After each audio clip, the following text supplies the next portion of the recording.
I first made my millions of dollars. The first time I ever became a millionaire was with Webcam Studio. Oh, really? I didn't know that. Yeah, this is how I first ever made money. I mean, I was a kickboxing world champion, but kickboxing's not boxing, right? Yeah. So I'd make like $100,000 a fight. You fight 2 or 3 times a year. You pay 20% to your manager. You pay taxes, but you're not rich. So you get like 30 to 40% of the money. Yeah. And I didn't consider myself rich, like 30, 40 grand chunks, what, twice a year, maybe 3 times a year, living in London. London rents, need a car. You're trying, like you're not rich in any way. And that's actually the reason I retired, because I woke up one day and I thought, I'm giving 6 hours a day of absolute focus and energy to this. And I believe I'm smart enough that if I put that much tenacity into something else, I can be a multimillionaire. I truly believed that. I was like, I've realized now I've reached the pinnacle of kickboxing. My choice is either to change over to MMA, which I was offered to do earlier in my career, but at the time, the kickboxing contract paid more money. I had to pay the bill, so I went kickboxing. Change over to MMA, learn to wrestle, change over to UFC, blah, blah, blah. But this is also like 7, 8 years ago where even the UFC didn't pay the money it pays now. But the UFC still doesn't pay that much money from what I understand. No, if you're like top 5 or champion, yeah. But most of the dudes you're going to see there in the prelims, they're getting 10 grand a fight, 9 grand a fight. It's nothing, right? So it'd be like starting my career all over again. And at the age of 28, I thought, I don't have the gumption to start again. I've been through hell for this. I've broken my hand 8 times. My ribs have been broken. I don't want to do this all over again. So what do you do when you realize that, hey, maybe I don't want to keep fighting? I decided to get rich. What does that mean to you? When you're sitting there, you're getting, $30,000, $40,000 kind of net on a per fight basis. Is rich to you like, hey, I want a couple $100,000, $1 million, $20 million, $1 billion? I wanted 30 or 40,000 every month. 30 or 40,000 every month, so about $500,000 a year, give or take. Okay. I thought if I had that much money, I could do whatever I wanted. Okay. That's what I decided. So what's step 1 that you do? So step 1 is, maybe that's how we ended up here together, my friend. Step 1 is I decided to be very logical about it. Chess player, right? So it's like, I want money. What is money? How do banks work? How does credit work? What's fractional reserve banking? All these things we now know to be the biggest cons of the century, right? So I'm sitting there researching money for days and days and days. And then I get more mad because I'm like, whoa, money's trash and I don't have any.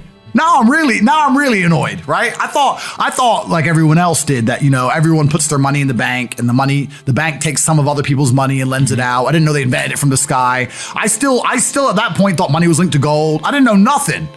So I'm learning all this stuff and I'm getting really angry. I'm like, now this is really annoying me. So anyway, I had a piece of paper there and I'm in my research phase and it start writing down some dude on YouTube. I don't know who he was, some dork. He was a pro gold guy. This is before, Bitcoin was probably around then, but like early. He was a pro gold guy saying buy gold, buy gold, buy gold. And he was saying the difference between an asset, a liability, et cetera, et cetera. So I started trying to write down what I had. I was like, I have an apartment, I have a BMW. I'm in good shape, but I already use that for fighting. What can I do? I can play chess. I'm just writing down the things I have and what I'm good at. And then I kind of realized, I was like, I've got like 8 girlfriends. But because I was traveling the world and if you win, you get a ring girl. It's kind of like she's banging the winner, right? You win a world title, you get to choose the ring girl you want. It's pretty easy, right? So I had a girlfriend in Slovakia, I had a girlfriend in France, I had a girlfriend in England, all these girlfriends. Do they know about each other? No. Okay. But they find out pretty soon. So I had all these girlfriends, so I'm like, maybe I could open a strip club and like be a pimp, and, be a gangster about it, And then that opening strip club that's literally the first thing you thought about was opening a strip club? Well, I thought I have these beautiful girls. How can this is before like Twitch existed. So I was like, what can I do with these hot girls? I was like, it's just an asset, right? There's these girls and a lot of them were messaging me. They thought I was this millionaire world champion. They all wanted to come London, live with me and thought I was a big boy millionaire and all this stuff. So it's like they do because of social media. Well, partially because of that, and also because they met me. I turn up, I fight, I win the world title, I leave. We're texting each other. They assume I'm this big boy, right? So I'm kind of like, what am I going to do? What am I going to do? I thought, man, I investigated strip clubs, way too much money. But this asset class of beautiful women was kind of on my mind for a few days. And then by absolute coincidence, I stumbled upon somewhere on the internet. I was on one of those websites where you used to download like free games and bullshit from. And in the corner somewhere it said, hot girls want to talk to you now or something. I said, hot girls. So I clicked on that, not because I was interested, but because I thought I have hot girls. And it was one of those webcam websites.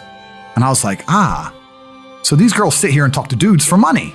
So I'm going to get my girls to And they're naked. They're just talking. How does it work? It's 50-50. I mean, it depends on the girl, depends what she wants to do. But the majority of the job is not based around being naked. The majority of the job is based around being entertaining and being easy to talk to. And the guys who are talking to you need to find you, that you need to remember their name, remember their dog's name. You have to be smart. You can't just be a girl and be a bimbo and be naked and make money. You have to be really smart, charming, interesting, happy all the time, positive. Mm-hmm.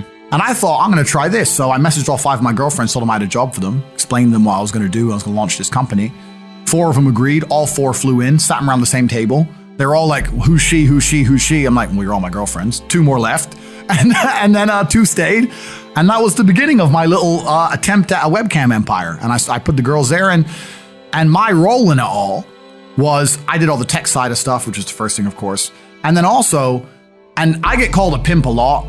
But and the reason I use the term is because I don't see it as a negative term. I see it as positively inspirational and motivating person. I'd motivate the girls. I'd make sure they did their job properly. If they had a bad day online, I'd come up with a good excuse for them. Oh, it's been a football game. It's been really busy. Don't worry. You're so beautiful. Don't be upset. You did better than her. You did the best today. I keep everything organized, put the schedules together, all that kind of stuff. And is it hard? It's hard because women have to want to work for you. Okay. Women have to want to obey you. That's what's hard. And you don't do that. This is one of the biggest misconceptions. I really want to clear this up. People in the movies and stuff, pimps are like aggressive, mean men. Complete opposite. Pimps are more like James Bond. James Bond's a pimp. He sleeps with a girl to get information. He doesn't care about her. He is absolutely and utterly a pimp. He doesn't hit her. He makes her love him. She does what he wants. He uses sex as a weapon to reward her, and then he disappears. That James Bond is absolutely and utterly a pimp. So I say pimp because everyone calls me a pimp online, tries to go, haha, you're a pimp, like I'm gonna get offended. It's like, no, beautiful women wanted to work for me, and they wanted to work for me because I displayed supreme competence. And they knew if they worked for me, they'd make a lot of money. So whenever I was out, I'd meet a waitress and say, look, you're working 10 hours a day for pennies. You can work 10 hours a day for me, make 10 grand a month, 20 grand a month. And over time, I just built up this big little empire of webcam girls. At one point, I had 4 locations, 75 girls working for me. And when we say locations, like, explain what goes into a location. I just rent houses. All right, so you rent a house, and in the house, you just literally, hey, go live here. There's like technology set up, and then you can basically just sit in front of the computer and literally be on the other end of one of these webcams, and guys are paying by the minute, by the hour, whatever, to talk to you. It's their choice whether they are doing it fully clothed, just talking, getting naked, whatever, and then you're taking some cut of it. Yeah, basically. So I had girls who would live in the house. And that was pretty impressive. I just broke down the webcam business. Bang, you done it, man. You nailed it. No background information. Yeah, you nailed it. You nailed it. You nailed it. So the girls who lived in the house would have set amount of hours they want to do, and then we'd have rooms that they could book in and do X amount of hours. A girl could come and do 1 a week or whatever. We'd have rooms they could share. And then, very much exactly like you said. They'd go online, they'd do their hours, they'd have their regular customers, they'd get their money. And then I'd take around half of the money, around 50%. You take 50%. Around 50%. Okay. Is that high or low compared to the rest of the industry? I'll tell you why it's very low. It's low because every time a girl would quit and try and do it by herself, she'd make a fraction of the money overall because she hasn't got the instruction. She hasn't got the motivation. She's just lazy with it, right? And women have a very different mentality to money than men. If you show a woman how to make $1,000 in an hour, she'll think, I only have to work an hour a week. Whereas if you show a man how to make $1,000 in an hour, he thinks, I can make $18,000 a day. That's the difference between us. So if I had a girl working for me making $20,000, she got 10, I got 10. If she quit, she'd make 3 for herself.